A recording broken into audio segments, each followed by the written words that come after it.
Abasinga obungi kummwe mukimanyi nti Neil Armstrong ne Buzz Aldrin be basajja abasookera ddala okulandinga ku mwezi, naye ate ekisinga okwewunyisa tewali ayogera ku musajja ono ayitibwa Wernher von Braun. Njagala okutegeeza aba Globe Earthers mwenna nti gwe obutamanya nti ekintu gyekiri tekitegeeza nti ekintu ekyo tekiriiyo. Just gwe obeera tomanyi nti nno ekintu ekyo gyekiri. Kati buli lwowakanya ekintu ky'otalinaako okutegeera kwonna olina engeri gy'olabikamu nga kataala wadde nga gwe obeera weerabanga ategeera ennyo olw'okuba golowooza nti information kw'osinziira y'erimu authentic. Kumbe gwe information gy'okozesa just yeeyo information system gy'eyagala obeere ng'okozesa. Waliwo enjawulo gw'olowooleza mu boxi naye ate wabweru wa boxi naye waliyo information gwe gyo ignoringa. Mbadde nkyaba breaking la down at Miss 2 Mission naye ne ngamba kansooke mbayiwemu eno blockbuster. Buli lwawulira omuntu yenna ayogera ku nsonga yonna eyeekuusa ku kugenda ku mwezi nkusaba okomengawo olabe vidiyo eno oba oliawo ejja kuyamba okukomyawo mind yo mu layini mw'erina okubeera. Kansooke nkuwa brief profile ku musajja ono kwenzimbidde vidiyo ya leero osobole okubitegeera obulungi. Giwa obudde ate obeeko ebipya by'ogiyigako. Wernher von Braun y'ani? Wernher von Braun musajja omugirimaani ate ng'oluvannyuma yafuuka Omumerika. Yazaalibwa ng'ennaku z'omwezi 23 Maachi 1912 mu kitundu ekiyitibwa Wyaziski mu Poland, naye ebiseera ebyo Poland yali ekyali emu ku matwale ga German Empire ey'omukulu Adolf Hitler. Omwami ono yameketa book era mu myaka 22 yali afunye PhD mu physics owa rocket science. Era olwafuluma essomero bw'ati Adolf Hitler n'amugambirawo nti mpitaako wano mulenzi muto, era bw'atyo n'afuukirawo omunazi.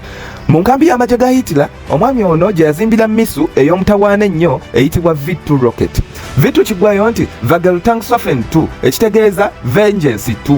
Ballistic missiles zino zi V2 zastukanga ne zitumbira mu buwanvu bwa miles 5.5 ku 19 okuva ku ground, ne zitolontoka miles ezisoba mu 15 ne zikuba ebibuga okuli London ekya Bungereza ne Antwerp wali e Belgium, ekintu ekyawuniikiriza ennyo Omumerika mu ssematalo owookubiri oba muyite World War II. V2 yafuuka world's first long range guided ballistic missile, ekyaleetera buli omu okwagala okumanya musajja kyono eyali azikola. Kati nga bwe guli omuze gw'Abamerika okwegwanyiza buli kalungi ke balabye mu nsi endala yonna, ne Wernher von Braun obusajja buno bwamulabamu obusobozi obutransforminga astronomy wa America era ne bumufuulirawo tageti ey'okunasula. Germany ya Adolf Hitler bwe yawanika ng'olutalo lwa Second World War lugiyinze, America yakola ekikwekweto kye bayita Operation Paperclip mu 1945 mwe barecruitingira abasayansa ne ba engineers abanazzi okutandika okukolera US Army, naye ng'eno operation yonna yali egendereddemu kuvuba ki big fish kimu kyokka, ki Wernher von Braun. Wernher von Braun yafuuka mutuuze wa America era asset ya America bwe yasavinga amagye ga America okumala emyaka egisoba mu 10 nga tebannaba kumutunuza mu nsonga ntuufu eyali yamuleesa.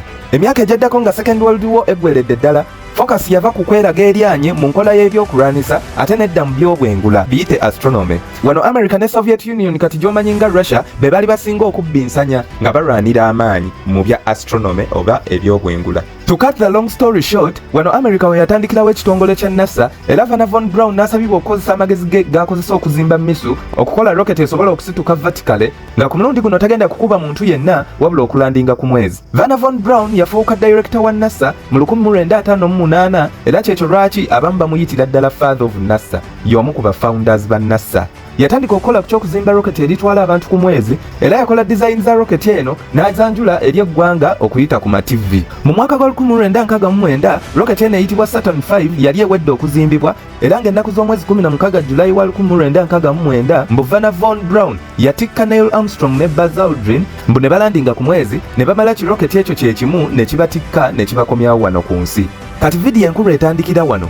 Ekisinga okwewunyisa wadde buli omu akiraba nti mission ya moon landing eno yali successful, omwami ono Wernher von Braun yasalawo okulekulira ekitongole kya NASA n'akivaamu mu myaka nga 2 oluvannyuma lwa successful mission eyo gye yalandingisa Neil Armstrong ne Buzz Aldrin ku mwezi. Ladies and gentlemen, nkugambye nti director era founder wa NASA yasalawo okuva mu project eno gye yeetandikira.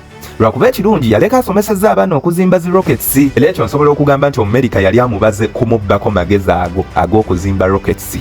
Ekyennaku bambi bw'amala okuva mu NASA ate yazuulibwamu ekirwadde kya kidney cancer oba tumuyite cancer w'ensigo. Sources ezimu ate zo zigamba pancreatic cancer, kati nze awo nkugambira nti yafa cancer atategeerekeka. Nga 16 Juni wa 1977 Wernher von Braun yafiira mu ddwaliro wali mu Alexandria, Virginia. Naye nga tannafa aliko deathbed confessions ze yakola ze nayagadde okwogerako mu vidiyo eno.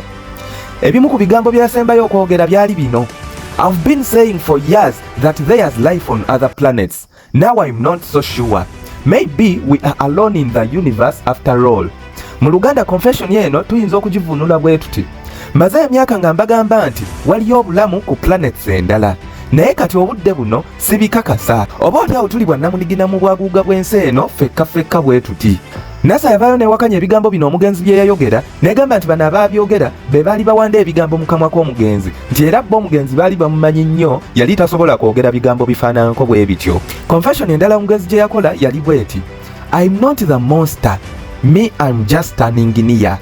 Mu Luganda eno confession egamba nti si nze kikulekule, nze just ndi yinginiya buyinginiya. Kati eno confession mu kulaba okwange, Vana alinga yali agezaako okweyambula obuvunaanyizibwa bw'ebyo byonna bye yali yakola oba bye yali yalimba ensi yonna bwe yabeerera mu NASA. Bw'agambye nti si nze monster, kiba kitegeeza nti waliwo ba monster baagezaako okutunnyonnyola nga naye be baali bamukozesa. Ye just yali bubeezi engineer ng'akola ekyo ba monsters kye babanga bamusabye okubakolera. Anyways, nawe osobola okuwa endowoozayo ku ki ky'olowooza Vana kye yali ategeeza bwe yagamba nti si nze monster, nze ndi just engineer. Vana yasembayo ng'asaba nti ku ntaana ye bawandiikengako ekyawandiikibwa ekya Psalms 19 verse 1. Mu Luganda Zabbuli 19 olunyiriri olusooka. Bwe nalabye request eno omugenzi gye yakola, ekyasoose okunzijira mu bwongo kwe kusaakinga ku ntaana y'omugenzi ndaba oba ddala omwami ono scripture gye yasaba okumuteera ku ntaana ye baagimuteerako. Nagenza okufuna results nga bya ddala scripture kweri, awo ne mmanya nti oba oliawo confessions zonna ezasoose zaali ntuufu nga si kuwaayiriza. Kati ekyazzeeko nabadde nina okubaka Bible manye scripture eno kyegamba, kubanga Wernher von Braun ateeka okuba nayo yali alina kya communicatingiramu eri ensi. Psalms 19:1 wagambye weewati, the heavens declare the glory of God, and the firmament shows his handiwork. Wangi? And the firmament shows his handiwork. Ba Globe Authors abasinga bagamba bo ebya firmament tebabimanyiiko, naye uno omusajja yaliko director wa NASA nga ye yasitula rocket eyasooka okulandinga ku mwezi, akureferencingidde Bible verse yine mentioninga firmament. Lwaki yali badde akola ekintu kino? Eno scripture nsomye mu King James Version kubanga nakizudde nti version z'oluzungu ezavuunulwa mu King James ate zo zakyusa ekigambo firmament ne zikiyita heavens oba skies. Era okuva lwe bakyusa ekigambo kino ne bakireplacinga ne heavens oba skies ne badibya firmament oba dome. Kyovola abantu basoma Bible naye tebamanyi earth ntuufu Bible gye nnyonnyola. Bye musoma temubitegeera kubanga ebigambo ebimu eby'ensonga baabivuunula mu bukyamu ate nga baakigenderera musobole okubulira ddala. Nasomye Bible versions ezisinga obukadde zonna zirina firmament, naye Bible za leero zirina heavens oba sky. Teri muntu asoma kigambo heavens oba skies mu mutwe gwe n'afunamu kifaananyi kya firmament oba dome oba glass ceiling. Kitegeeza ogenda kumaliriza osoma ebintu ebitasobola kukola sensi ne bw'oba ofa otya. Kati awo oba olina okusoma mu versions eziwerako n'okompeyalinga. Kati ekibuuzo kye njagala tukubaganyeeko ebirowoozo mu vidiyo ya leero kye kino. Lwaki omusajja yatwala abantu ku mwezi ate nga yaliko director wa NASA omulamba nga yasomesa abantu ku planets ne space, yali badde asaba nti ku ntaana ye bawandiikeko ekyawandiikibwa ekimeshoninga firmament.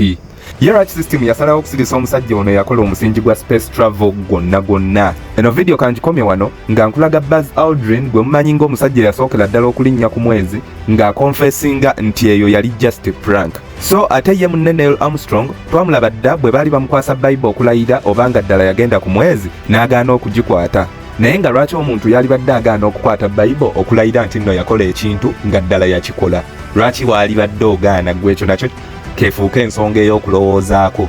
Bw'oba ddala wakola ekintu nga bakuwa Bible okulayira obanga ddala wakikola, lwaki oba ogaana okukwata Bible okulayira? Clip yiyo. Look at the photo. You say that's me? Okay. Check out the name badge.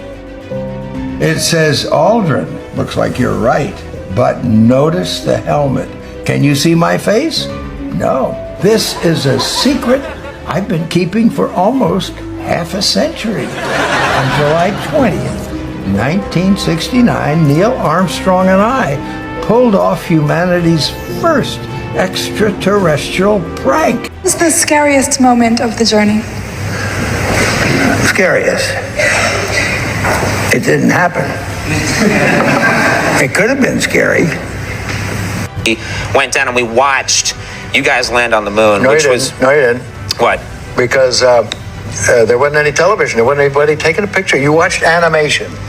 See, you associated what you saw with I have very hazy memories. I know. Well, what we saw was we all were gathered around the old curved top radio and listened. Talking about, how many feet we were going to the left and right, and then I said, contact light, engine stop. It's exciting. A few other things, and then Neil said, Houston, Tranquility Base, the Eagle has landed. Man, how about that? That was very exciting. Not a bad line. Yeah. Don't forget to like, share and subscribe to our YouTube channel. Eitwa Wake Up Zukuka.